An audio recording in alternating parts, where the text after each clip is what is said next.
You're listening to the Future Tech Health Podcast with Richard Jacobs.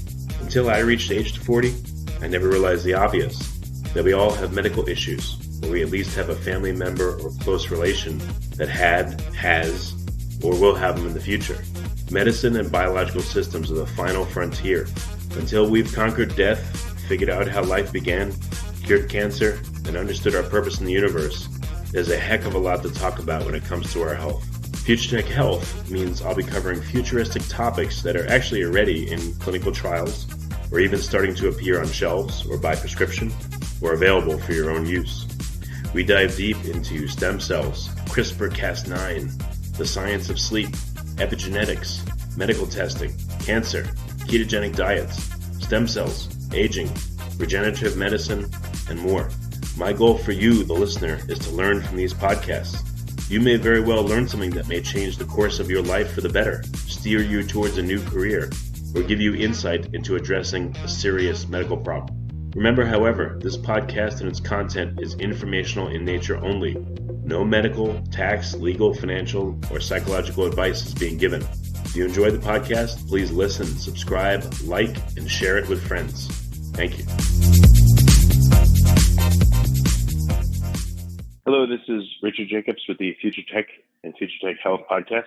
We've got a really great guest, Anne Merchant, Deputy Executive Director of the National Academy of Sciences. The website is nas.edu. Anne, thanks for coming. How you doing? I am fine, but I think you're going to have to demote me because I'm the Deputy Executive Director for Communications at the National Academy of Sciences, but I don't think that my boss or my boss's boss would be totally into me being the Executive Director for the whole shebang. All right, well, we'll take Director. But thank you. I appreciate that. Okay, well, we'll take Deputy Executive Director of Communications. That's good, too. You're still a Deputy. Okay. Executive. Well, tell me about National Academy of Sciences. What's the premise of the organization? Sure. So the National Academy of Sciences was created in 1863, so we've been around for quite some time, by President Abraham Lincoln, with the notion that the nation could benefit from being guided by scientists and engineers who could help think about good policy with respect to those kinds of issues. And so we've been doing that for about 150 odd years. And so we often like to pull out of our back pocket some examples of the things we've done. So the fact that you can go to national parks and enjoy those. This was originated as a suggestion from the National Academy of Sciences, where we said you probably should set aside federal lands for everyone to enjoy. The fact that you can get on a commercial airliner and not have everyone lighting up Mad Men style next to you smoking cigarettes is, again, because the Academy had said secondhand smoke, it's a thing, it's dangerous. We shouldn't go into small metal tubes in the sky and expose people to all of that smoke. And so more recently, we've looked at the state of forensic science. We no longer use chimpanzees as experimental animal models because the Academy looked at the need for that and concluded that there wasn't a good need for that. So there's a lot of different things that we do, but I think what unifies it is the notion that we try to help people see their way towards good policy based on the expertise that we offer. Yeah, I'm surprised that this was a consideration back in the 1860s. Are you surprised, or do people think that? I don't know. I guess I just have this perception that no one really put much stock in science or cared about it until sometime in the 1900s. I don't know when. And I guess it's just my. I don't know why. I just think that I realized. Well, Abraham Lincoln was, he was pretty smart. He was a man ahead of his times. And there were still things, our very first study and the way the Academy works, as I said, we're a private, nonprofit institution, but we sit outside the framework of government. Lincoln's notion was that we could be very much part of a process, but that by sitting outside the traditional framework of government, that we had the flexibility and the authority to sort of speak truth to power. And one of the things they wanted to know, I think it was one of our very first studies, was as the U.S. Navy was transitioning from wooden boats to ironclad ships, would the compasses work? Would the Navy know how to navigate? Would they know where they were? They also asked about a system of weights and measures that might invoke the metric system. So this sort of encapsulates the way things go at the Academy. We helped them a great deal with understanding how the compasses would work, and they were very happy with that. But they said, no, thank you. We do not want to transition to the metric system, but good try. So sometimes people will adopt our recommendations, and other times they say, no, thank you. And so that sort of has been the way it's been for over 150 years. But as I say, Lincoln was a guy that understood that science and engineering were very much a part of our future, and that to be a productive, competitive nation, we had to think about those things. I guess I'm just interested in culturally how was science perceived, in I don't know if you know, but, in the late 1800s and then in the early 1900s, does the Academy have any sense of that? Has it been through any great trials where people wanted to disband it or just discounted everything it said, or were there times when it was really heavily listened to? I do think that there's always an ebb and flow. And I think that, science and scientists are pretty uniformly respected. Most of the research data shows that when you poll average citizens, they do have a great deal of respect for science and for scientists. That doesn't mean that uniformly they accept everything that scientists have to say. And I think that there is an ebb and flow on that kind of basis. I think that there's been a big emphasis on STEM education in the last few decades. And that's really starting to show that you can actually say the word STEM to most parents and they know what you're talking about. And I would have said that 15 years ago, that was not the case. STEM was very much sort of an inside baseball term. And I think that a lot of people see this as a way to make sure that they have good jobs, that they can be part of our future and not attached to perhaps an industry or an occupation that mightn't have the future that science and technology offer. Because science and technology, they are constantly evolving. They are constantly looking towards the next thing. And I think that's one of the very attractive components of those careers. Well, what are a couple of examples of major watershed moments in science, from the perspective of NAS?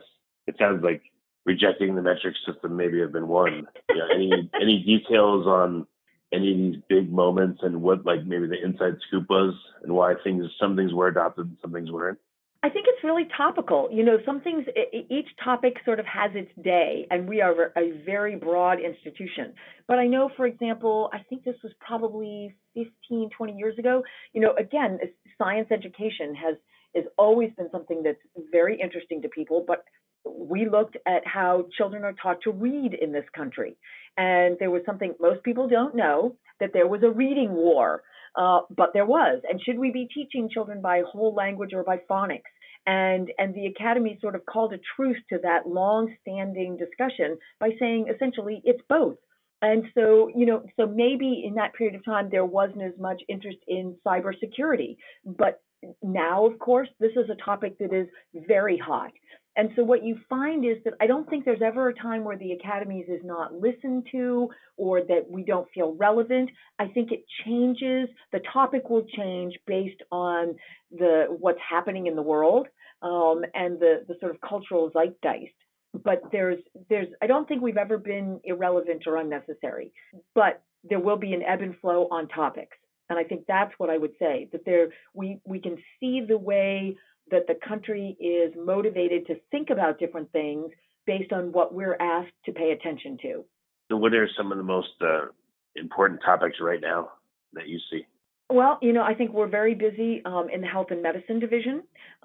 There's always, our long-term health is always of interest to people. We're looking at a bigger culture of health. How do we create a culture of health and health equity in this country? So that's something that is very much of interest to a lot of people today. We're doing a lot of work.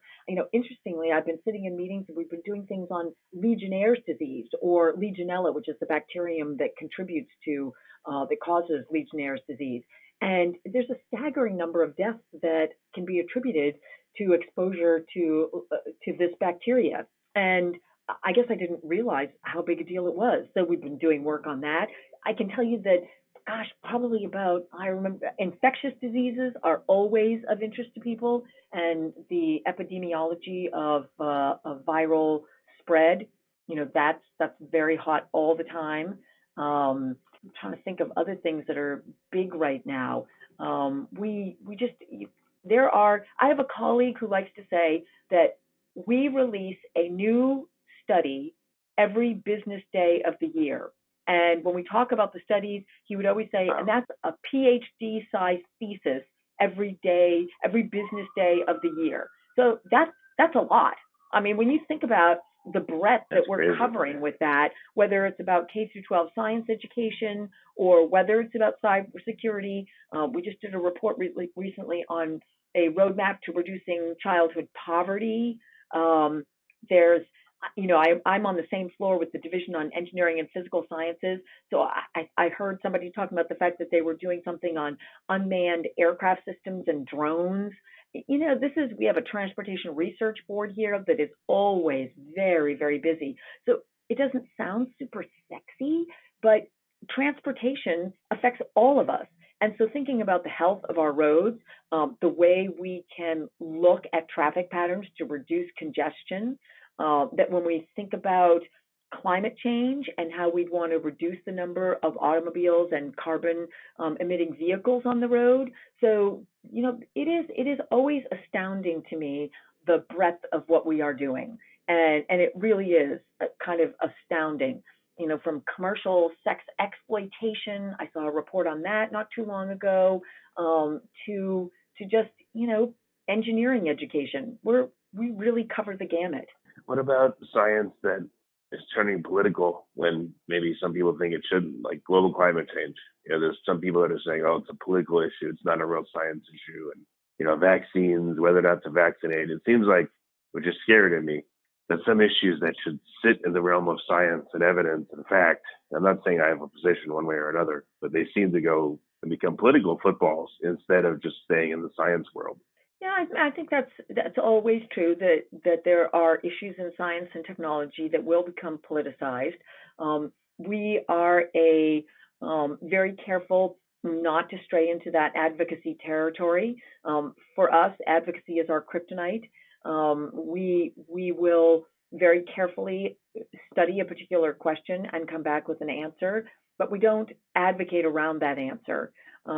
Oftentimes, I've seen our reports, for example, on gun violence be adopted by various groups who have very opposing points of view on the topic, but they will both pick up the same report and point to different aspects of it.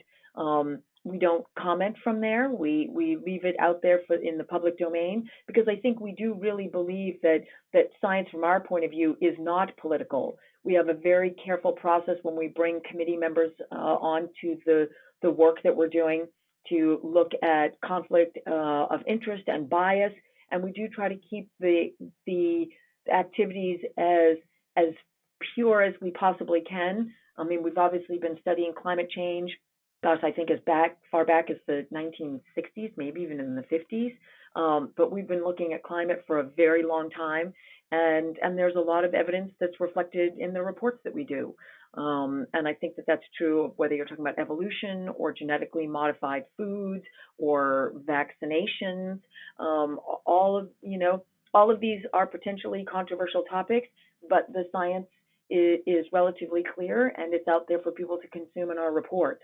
Who funds the reports, and who decides, all right, we need to do a report on this or a study on that?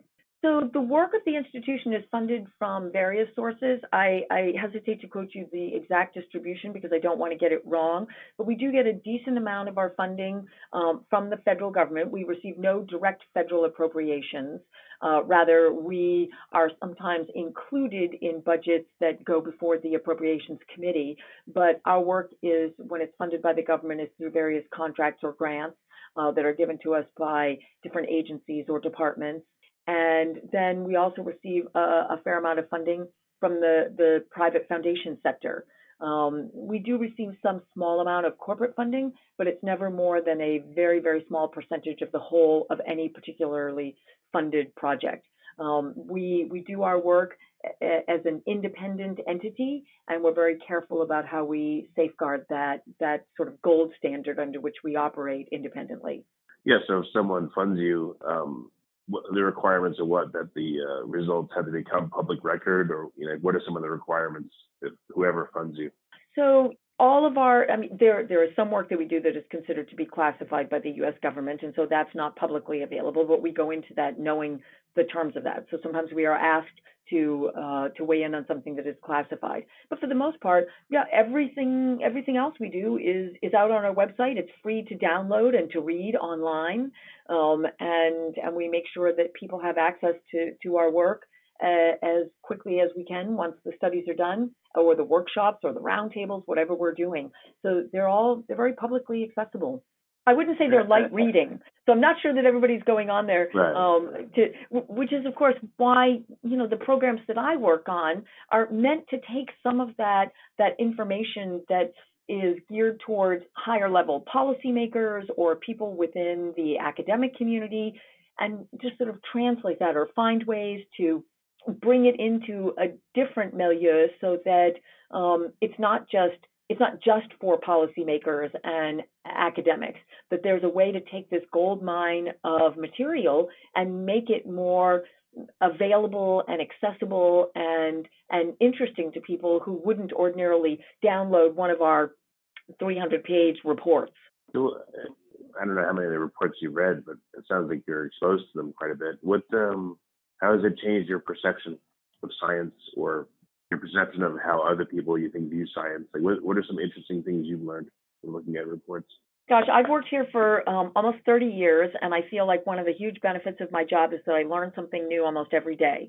When I learned about how many deaths were attributed to Legionnaires Disease, I was sitting and talking about that at my dining room table that night. Like, did you know? So there are always things that I find out that I didn't know before from having been exposed to the content of the academies. I think that one of the interesting takeaways I've really benefited from is that sourcing matters. That the internet is a wild west of information, and it's hard sometimes to know what's trustworthy and what isn't, but that making the effort to obtain your information from a reliable source is really important, because sourcing matters. And that's something that this institution has taught me over the years. Not all expertise is created equally, so you want to make sure that you're dialing into the bona fide expert in a particular area. And I've also discovered that when people say, sort of conversationally, I'm just not that interested in science, or I didn't do very well in science when I was in high school, so that's not really for me. Okay, but if you take a step back from that and you do start talking about, man, did you know how many people die every year from Legionnaires disease? That's a conversation where people will actively engage in that, saying, really? What do you mean? And so if you don't lead with, I have a science fact to tell you, but instead tell them something they didn't know before, and just have a conversation, people are always interested in science.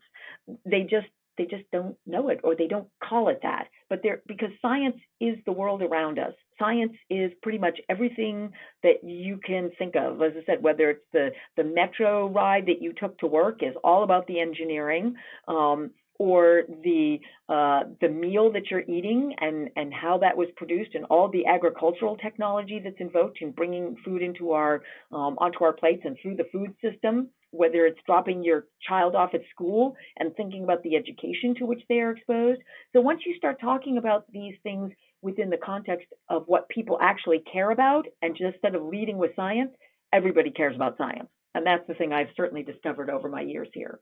Do you have favorite guest dinner parties because of all the things you know, or do people like go, oh, there goes Ann again, giving facts about stuff? I think it's that moment where I will say, not that I am a scientist, though I could play one on TV. It's like, I'm not sure that the data supports that. And that's probably one of those moments that, oh God, can we just have a conversation about something interesting with me without me chiming in saying, I'm not sure, where did you hear that? Because I do question everything. Yeah. Where did you get that? Are you sure? Who told you that? Let's look it up. We can find that out. There is the power in your hand to look this up. Well, that's what I was going to ask you. So for someone that doesn't have access to what you do, and may not even be aware that stuff they read on the internet is true or not true. Like, how do you know if you're getting reputable information? Do you just look for multiple sources that say the same thing? Do you look for deliberately dissenting voices? Like, as a regular person, what do you do to fact check and stuff? I think both of those things are good strategies. Wikipedia is not necessarily a terrible source. It's been demonstrated to have a really good track record about most things. So when you find something cited on Wikipedia, that's not necessarily a bad place to go. It's very general and very available, but it's not bad. So it's not like you have to say, well, I'm going to check the National Academies for that. But I do think that the strategies you described are good ones, making sure that you see it in more than one source, looking at conflicting information to see where you think that different voices are chiming in. But I think being relatively knowledgeable, I was talking to a social scientist who looks at the way that most people will consume information about vaccines. And she had said, when people talk about doing their research, what they mean is that they've gone and they've looked around the internet, poked around a few blogs, maybe looked at a couple of health-related sites, but that's not research.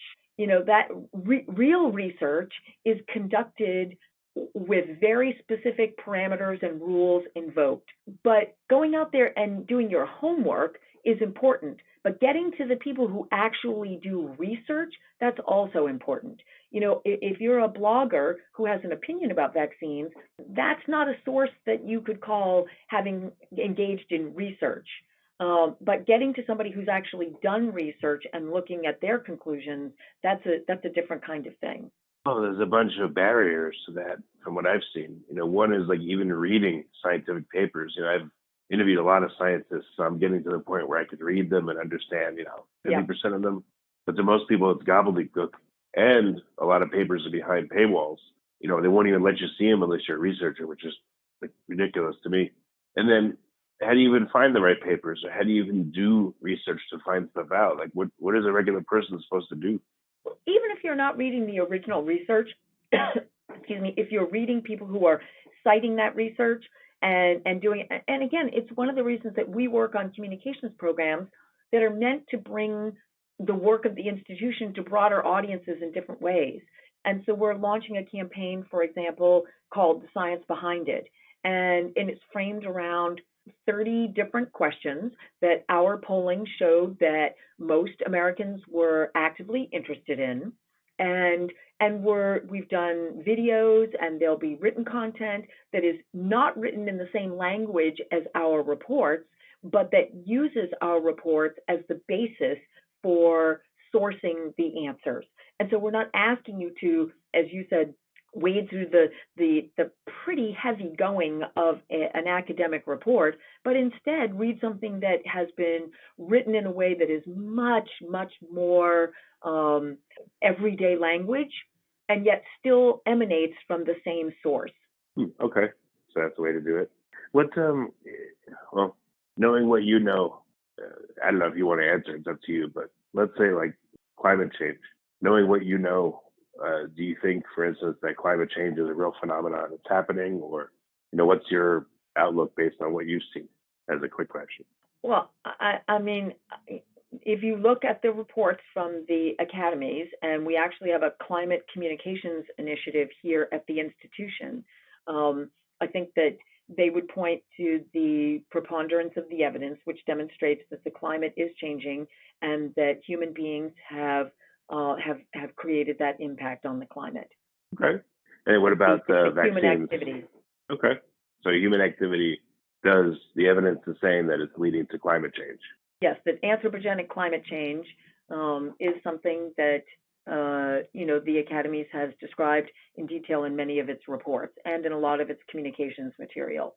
Okay, and then what about just a couple more? Like, what about vaccines? Good or bad, useful or not useful? What does the evidence say that you've seen? The presidents recently, the presidents here, the president of the National Academy of Sciences, the president of the National Academy of Engineering, and the president of the National Academy of Medicine released a joint statement on vaccines recently, that indicated that vaccines, for the most part, are safe, and that children should be vaccinated as prescribed by the medical professionals and according to the CDC guidelines. Okay. Well, I appreciate you, sharing what you've seen on those two issues.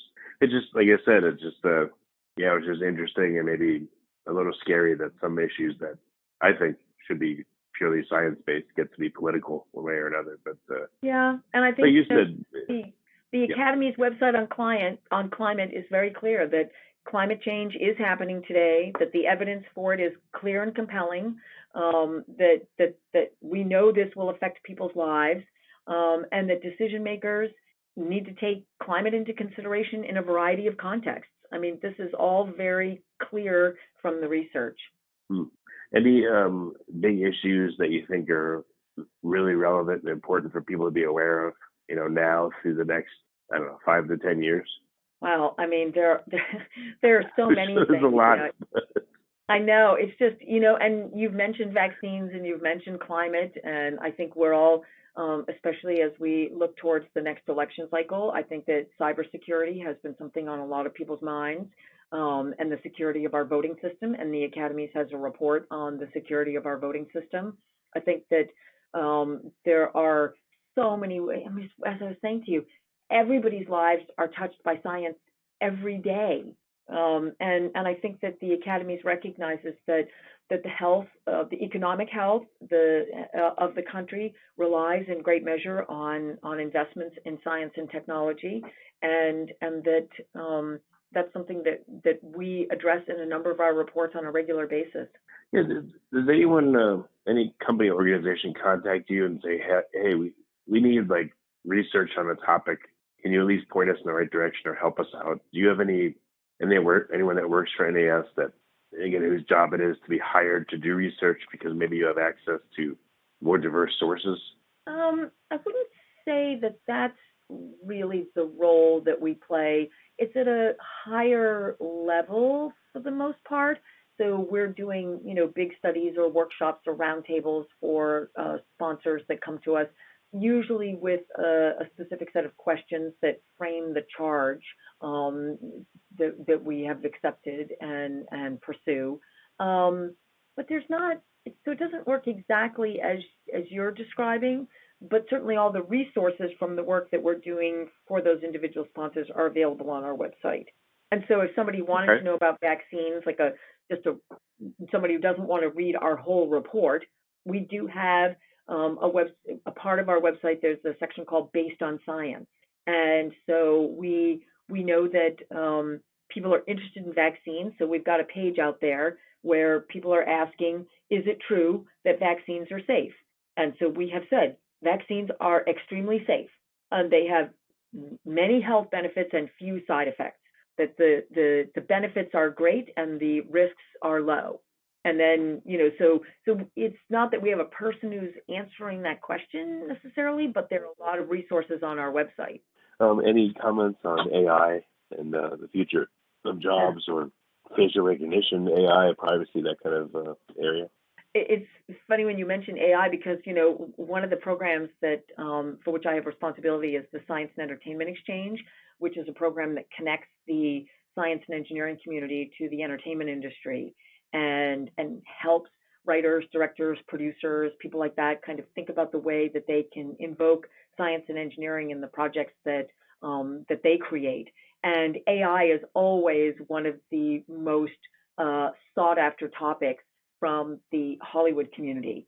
And so I think that it's because it offers so many opportunities, but also potential perils. And that's sort of like the stuff of Hollywood, the things that could go terribly wrong. But we do know, and we did an event recently in Los Angeles framed around AI with a member of the National Academy of Engineering presenting. And and his view is, listen, there are so many opportunities available to us through AI, and the perils are probably not as great as people might assume. Doesn't mean that we should be asleep at the wheel and not worrying about it, but that it's not likely that that the Terminator scenario is going to play out and that the robots are coming for us. Yeah, I've seen from doing a lot of interviews that unfortunately, technology seems less advanced than people say it is. I get articles on AI, and when I talk to the people behind the given system, it's never as advanced as it seems. It seems like a lot of stuff's hyped. Do you feel the same way, or do you feel like what's put out there is an accurate representation of the potential or the actual abilities of AI or other systems? I think it's sort of some of both. I think that there are times where, yes, particularly if you're looking at the kinds of things that show up in science fiction or that people are kind of batting around as the next big thing, sure, sometimes that can be overstated. On the other hand, I often think that, particularly in the work that we do at the Science and Entertainment Exchange, that when we bring in an expert to talk to a creative professional, that sometimes what the creative professional is describing as a plot point or a potential storyline, that the scientist or engineer may respond by saying, well, that's interesting, but actually what's happening today in labs and in different science and engineering settings is actually way cooler than what you imagine. So I think we see a little bit of both, that there's the overstatement where it does stray off into that kind of science fiction territory, but then there's the stuff that people are sometimes unaware of that are really interesting. I mean, when you think about the things that could be done with CRISPR and our increasing knowledge of the microbiome, and then you pair that against, does that mean that if we develop CRISPR technologies that I can make sure that my child has every attribute that I've got on my wish list? Well, that's not really how it works. So there are certain expectations, and then there's the reality. But in the same thing with forensic science, we have a really big report on forensic science where we demonstrate the way in which forensic techniques are oftentimes very useful, but in many cases are not as scientifically proven or based in the real science that people imagine that they might be. Just because you call something a forensic technique doesn't mean it has a strong evidentiary basis. DNA technology is different from, for example, bite mark analysis. Well, yeah. What about health and healthcare? It seems like, I don't know, in some sense, it seems like people are, living longer, but then you hear people are not going to live as long, and it seems like healthcare, I don't know, it's both advancing and not advancing, and seems to have, at the same time, gotten better, but then gone nowhere for 50 years. Just, again, in my perception, what's the perception that you've seen based on studies and yours? I think the danger with health is that people are often frustrated because they don't always know or fully appreciate the process of science and medical research. And it can be frustrating when you're told one day, well, you should eat this and you should not eat that, or you should do this or not do that. And then, some number of years later, they say, well, it turns out that that's not maybe the case and you should do this other thing instead. And so the response sometimes from the public is, well, they don't know. One day they tell you one thing, another time they tell you another thing. So, maybe you just don't pay attention to any of it and you just do what you do. The problem with that attitude is that, science is iterative and it is always evolving.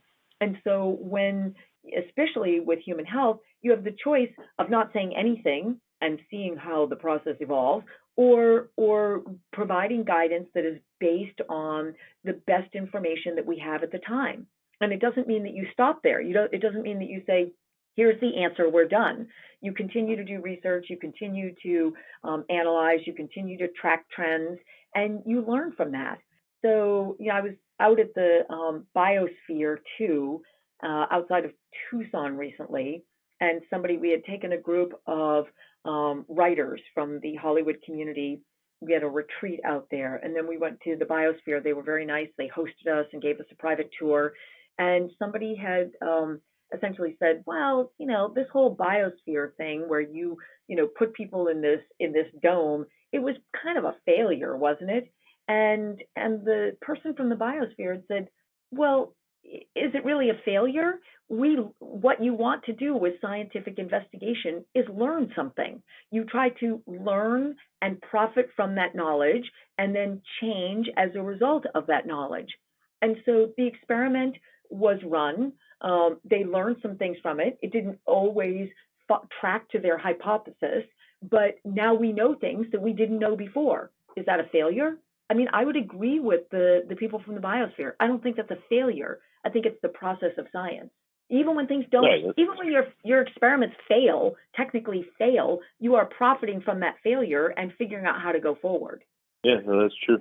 I guess in regards to health, it just seems like, again, just being a regular person, that, I know people need to die. Unfortunately, no one's going to live forever, but, it seems like cancer is, it just seems like it's everywhere. And it seems like obesity is everywhere. And, we're advancing on all these fronts, but then again, it seems like that we're going backwards on a lot of fronts. What's your perception there?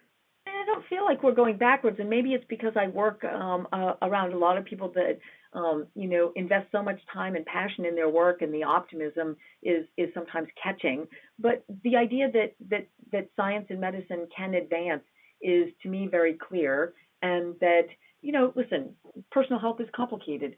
Even if we had all the answers, not everybody would do all the right things. Human beings are complicated.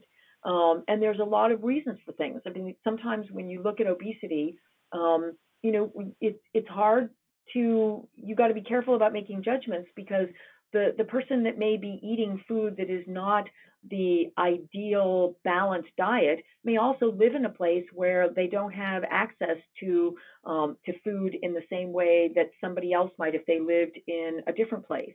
And fresh fruits and vegetables might not be at their local corner store. And so these are the realities of the situation. Economics plays into it. It's very complicated, and I'm no expert on this, but what I do know is that there are many people out there doing all this good work, and that many of us profit from that in big ways. Okay. We're pretty much at the end of the call. How do you want listeners to engage with NAS? Should they go and read reports? Should they, is there a chance for membership? Like, what would be your ideal for the public to do in regards to their relationship with NAS? So it really depends on how deep you want to dive. Certainly, people can go to all of our reports. As I said before, they're free to read online, and that's, if you really want to drill down into the content, it is available for you to do that. But that doesn't mean that's all we have available. We do have other websites based on science, from Research to Reward, the Science and Entertainment Exchange, the Climate Communications Initiative. There are so many other parts of our website, for example, that provide other audiences the opportunity for engagement with our content that doesn't require them to have a PhD to do it. And so I guess, because of things like the Science and Entertainment Exchange, you could even go to a movie next weekend and maybe be exposed to some really good science and some good science characters because of the work of the National Academies. So sometimes the science will sneak up on you, but sometimes you can be very deliberative and go to our websites and seek it out. We're happy with any of those behaviors. Okay. Is there a place for people to visit? Like, do you have a big center where people can visit and see exhibits, or is that not part of NAS? Actually, the building on Constitution Avenue, the National Academy of Sciences building at 2101 Constitution Avenue Northwest, that is open to the public, and it's a really interesting building. I mean, I love having meetings there just because the history is so great. But you can walk in the doors, and there are art exhibits that are curated by the cultural programs of the National Academy of Sciences, and it's a really interesting place just to walk through. Our Great Hall is magnificent, and so there is a physical place that you can visit, and you might see any number of interesting people walking through at any given time. But just enjoying the building is also something that we would invite people to do, and it's pretty much across from the Lincoln Memorial. So we always like to say that our founder is out there and across the street. So if you go to the Lincoln Memorial, come over to the National Academy of Sciences, which Lincoln made possible. That's great. Well, Ann, thank you for coming. It's been a really good call. I appreciate it. No, I appreciate it as well. It's been really interesting. And sometimes when I'm asked certain questions, I have to think, what is the answer to that? So you made me think about some things in a different way. So I appreciate that. Oh, good.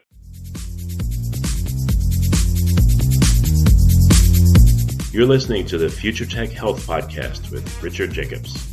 Until I reached age 40, I never realized the obvious, that we all have medical issues, where we at least have a family member or close relation that had, has, or will have them in the future.